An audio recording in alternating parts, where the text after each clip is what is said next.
Hello friends, welcome to Navi education.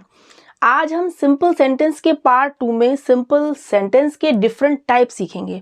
आपने मेरी previous video में सिंपल सेंटेंस का बेसिक स्ट्रक्चर सीखा था कि सिंपल सेंटेंस कैसे कैसे बन सकता है। आज थोड़ा डीप कॉन्सेप्ट को समझते हुए इस वीडियो में आपको मैं बहुत ही सिंपल इजी एग्जाम्पल्स के साथ इस सिंपल सेंटेंस के डिफरेंट स्ट्रक्चर्स को समझाऊंगी कि प्रपोजिशन से, पार्टिसिपल से, इन्फिनेटिव से, इन सब से आपका सिंपल सेंटेंस कैसे कैसे बन सकता है।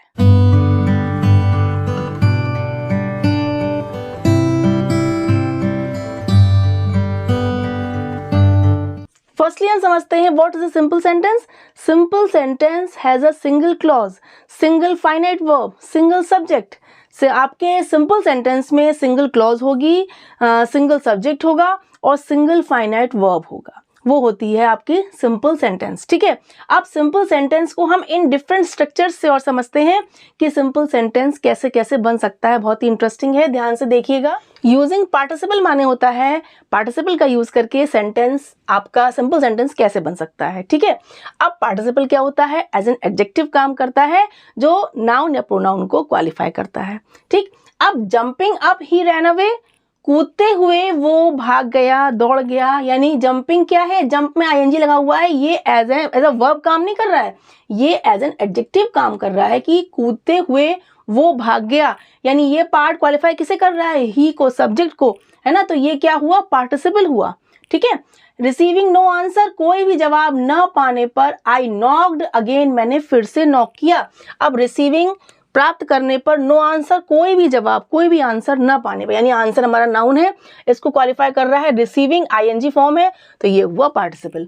Being tired he sat down to rest, थकने पर, थकान होने पर या बहुत ज्यादा थक जाने पर, he sat down to rest, वो आराम करने के लिए बैठ गया। अब बीइंग टायर्ड ये क्या है? पार्टिसिपल, बी में आईएनजी लगा हुआ है, बीइंग टायर्ड, तो ये बीइंग क्या है? पार्टिसिपल। ये यूज किया गया है, ही सब्जेक्ट को क्वालिफाई कर रहा है। बीइंग टायर्ड, बहुत ज्यादा थक जाने पर, he sat down to rest, वो आराम करने के लिए बैठ गया। तो ये जंपिंग, रिसीविंग और बीइंग ये क्या है? पार्टिसिपल। नेक्स्ट देखिए, सेकेंड टाइप है नाउन फ्रेज इन एपोजिशन। अब noun phrase in apposition means क्या हुआ? नाउन फ्रेज क्या होता है? नाउन के साथ जो संज्ञा होता है, नाउन होता है, उसके साथ 2-3 वर्ड्स और ऐड करे जाते हैं जो आपके क्या होते हैं? पूरा ग्रुप बन जाता है, वो कहलाता है नाउन फ्रेज और वो एज ए नाउन ही काम करता है। ठीक है, अब देखिए, I love Jimmy my faithful dog. अब हमने माई फेथफुल डॉग किसके लिए यूज किया? जिमी के लिए। I love Jimmy, Jimmy noun है और उसके लिए हमने क्या यूज किया? माई फेथफुल डॉग, 3 वर्ड्स का ग्रुप है ना। जिमी कौन? मेरा फेथफुल डॉग। तो ये पूरा क्या हुआ? ये नाउन फ्रेज। ठीक है, ये हो गया नाउन फ्रेज इन एपोजिशन। ठीक है, इतना पार्ट क्या हुआ आपका? Noun phrase in apposition. तो ये सेंटेंस क्या बन गया? Simple sentence. Tagore's famous work Gitanjali is a collection of short poems. अब टैगोर का फेमस वर्क, यानी कि उनकी फेमस वर्क क्या है? गीतांजलि। वो क्या है? शॉर्ट पोएम्स का एक कलेक्शन है, ग्रुप है, बहुत फेमस है। तो गीतांजलि के लिए हमने क्या यूज किया? Tagore's famous work. हम केवल कहते हैं Gitanjali is a collection of short poems, हमने लेकिन क्या यूज किया? Tagore's famous work. यानी इतना पार्ट क्या है? ये नाउन फ्रेज है। टैगोर का फेमस वर्क, ये आपका क्या है? नाउन फ्रेज, 3 वर्ड्स का ग्रुप है, एज अ नाउन काम कर रहा है और ये यूज किया गया है गीतांजलि के लिए, ये भी नाउन है। तो ये पूरा क्या है? Noun phrase in apposition. यानी एक नाउन, उसके साथ साथ दूसरा नाउन फ्रेज, यानी ये आपका नाउन फ्रेज प्लस नाउन, ये हुआ नाउन फ्रेज इन एपोजिशन। यानी नाउन के साथ उसको क्वालिफाई करने के लिए, उसके बारे में और इन्फॉर्मेशन देने के लिए नाउन फ्रेज का साथ में सेंटेंस में यूज किया जाता है, वो कहलाता है noun phrase in apposition. Next देखिए, यूजिंग इन्फिनेटिव। इन्फिनेटिव का यूज करके, इन्फिनेटिव क्या होता है? टू के साथ बेस फॉर्म, V1 वर्ब की फर्स्ट फॉर्म जब यूज होगी 2 + V1 तो वो कहलाता है आपका इन्फिनेटिव, 2 + V1। ठीक है, I have some duties to perform. मेरे पास बहुत सारी ड्यूटीज हैं, काम है, कर्तव्य हैं, टू परफॉर्म, पूरा करने के लिए उनको। तो टू परफॉर्म क्या है? ये 2 + V1 वर्ब की फर्स्ट फॉर्म है, तो ये क्या है? Infinitive. He sent his son to America to get higher education. उसने अपने बेटे को अमेरिका भेजा हायर एजुकेशन प्राप्त करने के लिए। टू गेट, अब टू अमेरिका नहीं है आपका इन्फिनेटिव, क्यों? टू के बाद क्या है, ये नाउन है ना, ये आपका नहीं है इन्फिनेटिव, ये आपका यूज हुआ है एज अ प्रपोजिशन। बट यहाँ पर टू गेट क्या है, टू के साथ V1 है, ठीक है, तो ये हुआ इन्फिनेटिव। आपने देखा टू के साथ V1 का यूज करके, वर्ब की फर्स्ट फॉर्म बेस फॉर्म का यूज करके भी हम सिंपल सेंटेंस बना सकते हैं। थर्ड है प्रेपोजिशन विद नाउन और अ जीरेंड। सेंटेंस में प्रेपोजिशन के साथ नाउन या जीरेंड लगा के भी सिंपल सेंटेंस बन सकता है। प्रेपोजिशन क्या होते हैं आपके, in, on, at, for, from, behind, after, before, बहुत सारे होते हैं। उनके साथ आपका नाउन लगा हो या जीरेंड लगा हो तो भी सेंटेंस सिंपल बन सकता है। नेक्स्ट देखिए, in spite of many failures he hopes to get success. अब ये इन स्पाइट ऑफ है, ये क्या है, प्रेपोजिशन, यानी के बावजूद भी, इसका सेंस आता है कि ऐसा होने के बावजूद भी। इन स्पाइट ऑफ मैनी फेल्यूअर्स, ये मैनी फेल्यूअर्स क्या है, ये नाउन है, यानी ये आपका नाउन के पहले यूज हुआ है प्रेपोजिशन, तो ये सेंटेंस कैसा हुआ, simple sentence. She always dreams about going on holidays. अब देखिए, वो हमेशा सपना देखती है, ड्रीम करती है। अबाउट, अबाउट क्या है, प्रेपोजिशन, यहाँ ऑन भी डबल प्रेपोजिशन है, लेकिन अबाउट के बाद गोइंग है ना, जाने का सपना देखती है ना, तो अबाउट गोइंग ऑन हॉलीडेज, छुट्टियों पर, छुट्टियों में एक सेंस आया है ना, अबाउट गोइंग ऑन हॉलीडेज।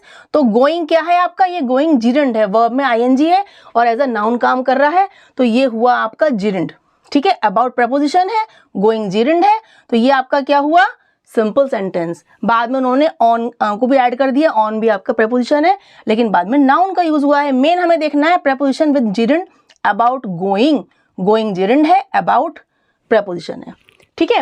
अब देखते हैं नेक्स्ट टाइप क्या है, नॉमिनेटिव एब्सोल्यूट। अब ये क्या होता है, नॉमिनेटिव एब्सोल्यूट बनता है नाउन प्लस पार्टिसिपल या पार्टिसिपल फ्रेज, यानी सेंटेंस में नाउन हो, नाउन के साथ आपका पार्टिसिपल हो या पार्टिसिपल फ्रेज हो, उससे बनता है आपका नॉमिनेटिव एब्सोल्यूट, जो बाद में सेंटेंस के आए हुए पार्ट को क्या करता है, मॉडिफाई करता है, ठीक। The storm having ceased the sun came out. The storm having ceased, आंधी के रुकने पर, सन केम आउट, सन निकल आया, सूरज निकल आया। तो स्टॉर्म क्या है आपका, ये नाउन हो गया, ठीक है। हैविंग सीज्ड, हैविंग क्या है आपका, हैविंग सीज्ड, ये है आपका पार्टिसिपल फ्रेज, ठीक है। तो ये हुआ पार्टिसिपल फ्रेज, द स्टॉर्म हुआ नाउन, तो नाउन प्लस पार्टिसिपल फ्रेज मिलकर बन गया नॉमिनेटिव एब्सोल्यूट, जो बाद में आए हुए पार्ट को क्वालिफाई कर रहा है कि कब सूरज निकला, आंधी के रुकने के बाद।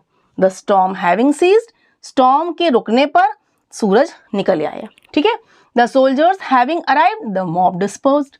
सोल्जर्स के पहुंचने पर, मॉब माने भीड़ जो थी वो इधर उधर चली गई, डिस्पर्स्ड हो गई, ठीक है। तो द सोल्जर्स क्या है आपका, ये नाउन है। हैविंग सीज्ड क्या है, पार्टिसिपल फ्रेज है, ठीक है।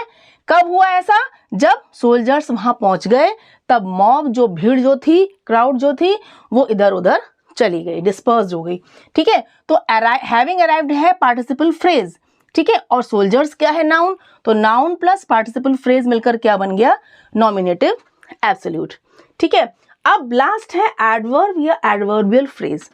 आप एडवर्ब जानते हैं क्या होता है, वर्ब को क्वालिफाई करने वाला वर्ड, तो यही काम एडवर्ब भी करेगा, यही फंक्शन एडवर्बियल फ्रेज भी करेगा। यानी एडवर्ब में दो तीन वर्ड्स को ऐड करके जो ग्रुप बन जाएगा वो हो जाएगा एडवर्बियल फ्रेज, और सिंगल वर्ड है तो एडवर्ब है। ही फॉरगॉट हिज अम्ब्रेला केयरलेसली, वो अपना अम्ब्रेला भूल गया लापरवाही से। केयरलेसली क्या है यहाँ पर, एडवर्ब है, सिंपल सेंटेंस हुआ। ही spent all his money foolishly, उसने अपना सारा मनी स्पेंड कर दिया, खर्च कर दिया मूर्खता में, बेवकूफ़ी में, फुलिशली, तो ये क्या हुआ, एडवर्ब हुआ, सिंगल सेंटेंस, आपका सिंगल वर्ड है। अब देखिए, the boys had not finish the game by sunset, ये मोर देन वन वर्ड्स का ग्रुप है, बाय सनसेट, यानी कि सूरज अस्त होने तक भी बॉयज ने अपना गेम खत्म नहीं किया, फिनिश नहीं किया। तो यहाँ पर बाय सनसेट क्या है, सिंगल वर्ड नहीं है, टू वर्ड्स का ग्रुप है, तो ये क्या है, एडवर्बियल फ्रेज, जो ये बता रहा है कब गेम फिनिश नहीं किया, सूरज के अस्त होने, सनसेट होने तक, ठीक है। तो ये क्या हुआ आपका, ये हुआ एडवर्बियल फ्रेज, जो आपका टाइम बता रहा है, एक्शन का टाइम बता रहा है, लेकिन ये ग्रुप है तो ये हुआ एडवर्बियल फ्रेज, सिंगल वर्ड था तो ये था एडवर्ब।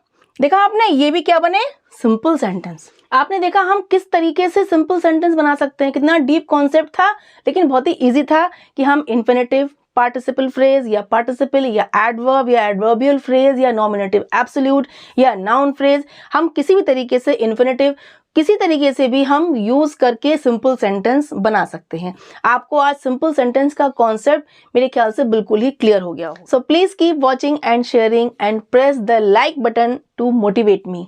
Bye bye.